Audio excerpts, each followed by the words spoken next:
Okay, good afternoon. This is day 98 of making videos to describe a day I thought in the life of Schizophrenic Dominic. I make these videos to describe some sort of sanity that I have and some thoughts and ideas and books that I read to give an idea for synchronicity going on in the public and the government or the universe even. And in day 17 of these videos, I describe why I call myself a schizophrenic rather than targeted individual. In day 45, I describe why I make these videos. First 3 minutes is an intro. And I have written a book on medium.com. It's titled Unveiling the Schizophrenic Tradition. It is for free. I submit the chapters there as I complete it. It's about done. And yeah. Okay, so I start off today talking about how the voices said, "You never lived." And they pretended to be a family member saying that to me and saying you never lived and stuff. And this is supposed to make me feel sad or make me feel not valued or something like, like, oh, this guy's pathetic guy that never lived. And it is true that when you experience schizophrenia, that you are subject to an abusive, totalitarian type state, and it does affect your life. And it did affect my life to a large degree, but I still managed to live some sort of life. In response to that, I didn't become homeless. I didn't become dead on the street. I moved back home with my parents, and like as they were saying these signals to me, they're putting these commercials out, and this is the little feedback that comes back in the commercials. They have these like guys that are like mama's boys in the commercials and stuff like that. And this is supposed to be a dig at me and stuff like that. And you know, uh I don't care too much about these things, but they so it's part of like a psychological warfare or whatever.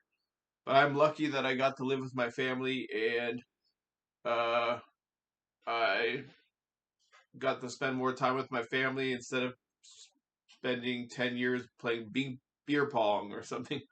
I don't know. I mean, I'm you miss out a little bit on some life activities by being at home with your family, but you gain a lot too. And I gain closer relationship to people that care about me and value me as a human being.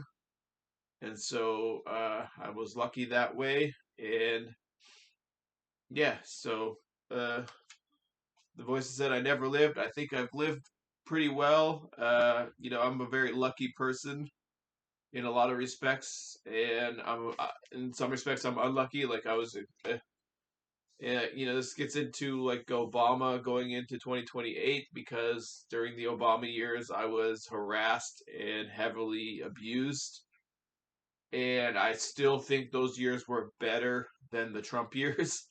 There was a lot going on in this country that was better off, that made us better off than what's going on now as a country. And so I could say that I would, even though I think there's better people for the job than Obama, I would vote for him in 2028 if he ran against Trump, as Trump is saying he's going to run for 2028 or whatever. And so it is true that, to get back to what the voices said about saying like you never lived or whatever, there was an aspect to this program which prevented me from living a full life. But even when someone's preventing you from living, you're still alive. There's nothing stops life, and it just occurs in a different way. And so my life occurred in a different way, and I have a richness for my life, and so I'm not complaining about that. Uh, so I just responding to the voices saying that or whatever. They're trying to make me depressed or something like that.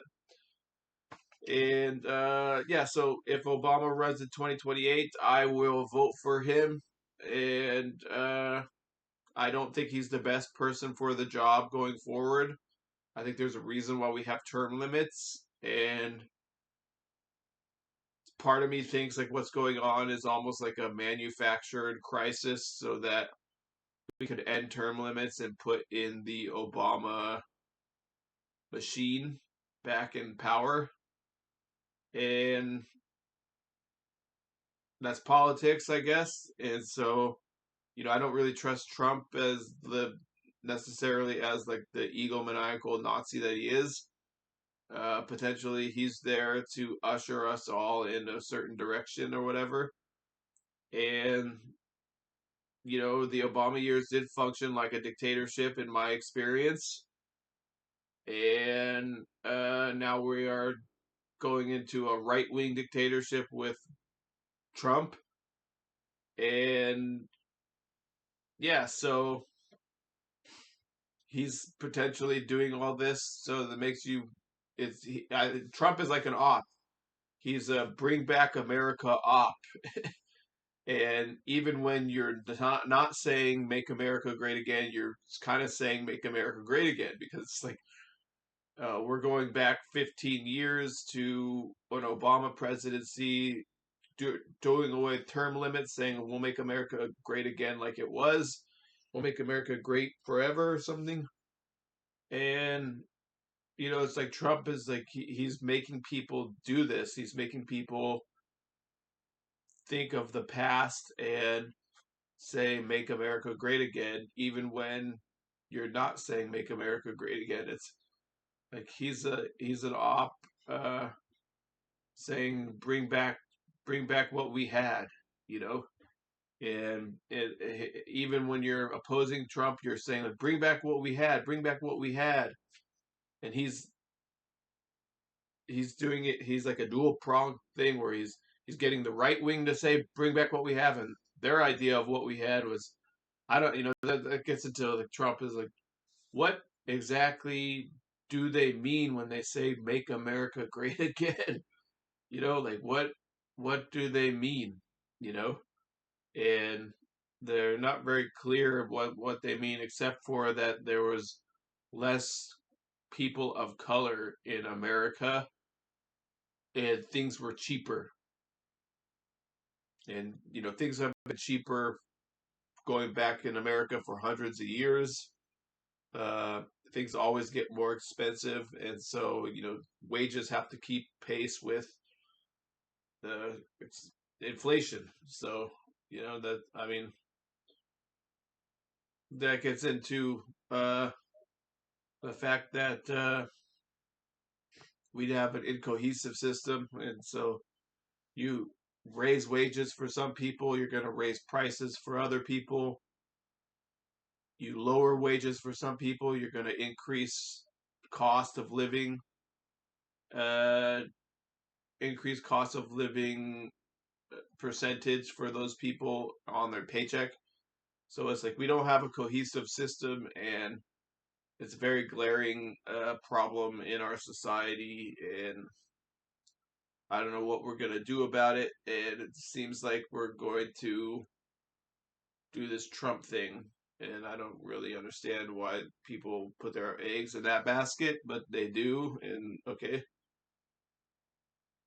All right. In my Never Enough book, it describes that achievement is just one part of success for a life. And she was saying that, you have to teach your kids to value rest because when they value rest, they're valuing themselves and they're valuing other aspects to their life other than achievement. And at the same time they're doing that, rest is actually beneficial for achievement. You People are higher achievers when they get enough rest, and they also are more well-rounded people when they treat teach themselves that they they are valued enough human being where they need rest. And so yeah, that was what the author was talking about today in that book, and I thought it was very interesting.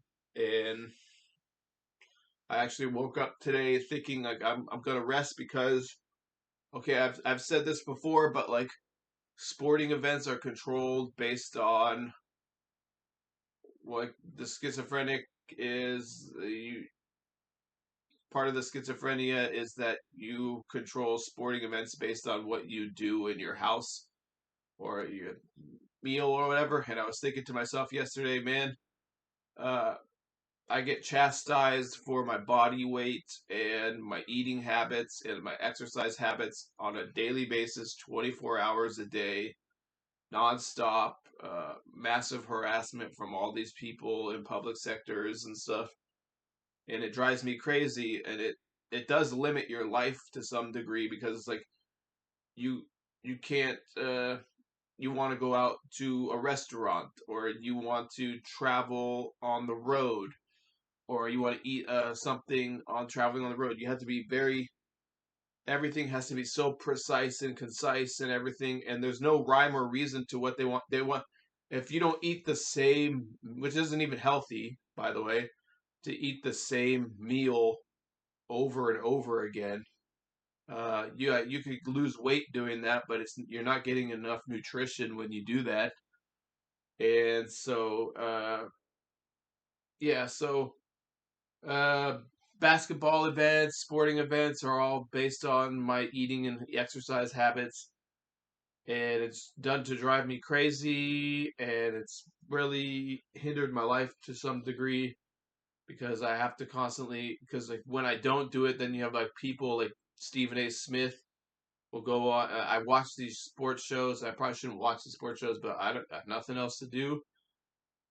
So I turn them on, and then I have to hear the rhetoric and everything, and it filters out into social media and stuff like that. And it drives me crazy. And yeah, so I was thinking today I was gonna rest. I wasn't gonna do my exercise. I was tired. They made me exercise. They made me go for a 600 calorie deficit yesterday during the Laker game, and I just decided, man, I just want to rest today. But then I decided not to because I got bored and I wanted to walk around and I did my walking and exercising and stuff. So, but I was thinking today that I wanted to rest, and then I was reading that in the book about Never Enough about how if you value other aspects of your life, then rest is important or whatever. So, yeah. All right. Speaking of abuses by the government, uh, Trump is deporting a 2-year-old, according to something that I read yesterday. And that was, insane to read that. And it's like this guy does some sort of insane thing every day, and I don't know what to do about it. I'm thinking of joining a protest on this corner here. Next time there's one, I'm thinking of things to say in my sign. One of the things I was going to say is that, what's the point of being a Republican if you're not for due process? You don't really have a republic if you don't have due process of law, and rule by law is what part of the republic is. And so I don't really understand that. And also, what's the point of being Christian if you're not for exasperate helping out the plight of a refugee or immigrant or migrant? Jesus was an immigrant or a migrant or a refugee, and I really don't understand the point of being Christian if you're not for doing those things and helping people out in that way. And so those are the two groups, Christians and Republicans, that are championing this Trump thing. And it's this Christian nationalism seems to be like a really kind of flies in the face of Jesus's teachings. And I know enough about Jesus's teachings, having been raised Catholic, to say that, even though I'm not religious anymore. But that being said, the Pope died, and he had his funeral today, and so uh, I just think that the Pope was this Pope was a good force for good in the world. So it's sad to see him gone, but hopefully his legacy lives on and the Catholic Church continues on with the direction he was taking the church. I say that as just a layperson not involved in the church, but yeah, so okay. I gotta stop here. Goodbye. Thank you.